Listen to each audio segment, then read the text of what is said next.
టాలీవుడ్ లో ఘన విజయాన్ని సాధించిన సంక్రాంతికి వస్తున్నాం ఇప్పుడు బాలీవుడ్ రీమేక్ గా సిద్ధమవుతోంది. ఈ సినిమాలో వెంకటేష్ హీరోగా నటించగా అనిల్ రావిపూడి దర్శకత్వం వహించారు. ఫ్యామిలీ ఎంటర్టైనర్ గా తెరకెక్కిన ఈ సినిమాకు దిల్ రాజు ప్రొడ్యూసర్ గా వ్యవహరించారు. 2025 సంక్రాంతి బరిలో దిగిన ఈ మూవీ బాక్సాఫీస్ వద్ద 300 కోట్లకు పైగా వసూళ్లు సాధించి రికార్డులు క్రియేట్ చేసింది. ఈ బ్లాక్ బస్టర్ హిట్ సినిమాను హిందీలో అక్షయ్ కుమార్ హీరోగా రీమేక్ చేయాలని మేకలు నిర్ణయించారట. ఈ క్రమంలో ప్రొడ్యూసర్ దిల్ రాజు అక్షయ్ కుమార్ను సంప్రదించినట్లు industry talk. Comedy and family ఎంటర్టైనర్గా తెరకెక్కిన ఈ సినిమాను అక్షయ్ కుమార్ తన స్టైల్లో రీక్రియేట్ చేయనున్నట్లు తెలుస్తోంది. సౌత్లో హిట్ అయిన సినిమాలను బాలీవుడ్లో రీమేక్ చేసి విజయం సాధించడం అంటే అక్షయ్ కుమార్కి ఇది ఓ ఛాలెంజ్ అనే చెప్పాలి.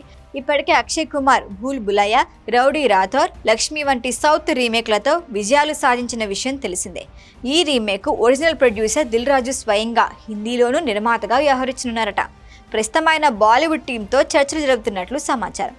అయితే దర్శకుడు మాత్రం ఇంకా ఫైనల్ కాలేదు. అనిల్ రావిపూడి ఈ ప్రాజెక్టులో భాగం కావటం లేదు అని తెలుస్తోంది.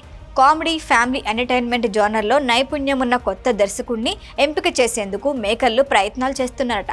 బాలీవుడ్ ప్రేక్షకుల టేస్ట్ని దృష్టిలో ఉంచుకొని కొన్ని కీలక మార్పులు స్క్రిప్ట్లో చేస్తున్నారని టాక్. హిందీ ప్రేక్షకుల నేటివిటీకి తగిన సన్నివేశాలు, డైలాగులు జోడించాలని భావిస్తున్నారట. అధికారిక ప్రకటన త్వరలోనే రాబోతోందని సమాచారం. సంక్రాంతికి వస్తున్నాం లాంటి ప్యూర్ ఫ్యామిలీ కామెడీ సినిమాను హిందీ ఆడియన్స్ ఎలా స్వీకరిస్తారో చూడాలి. గతంలో రెడీ, బాడీగార్డ్ వంటి సౌత్ రీమేక్లు బాలీవుడ్లో భారీ విజయాలు సాధించిన సందర్భాలు ఉన్నాయి.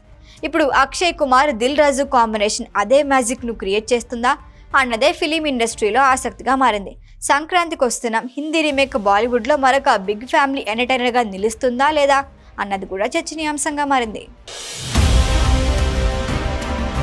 ఈ వీడియో కనుక మీకు నచ్చినట్టయితే లైక్ చేయండి, షేర్ చేయండి, సబ్స్క్రైబ్ చేయండి. అలాగే పక్కనే ఉన్న బెల్ ఐకాన్ని క్లిక్ చేయండి.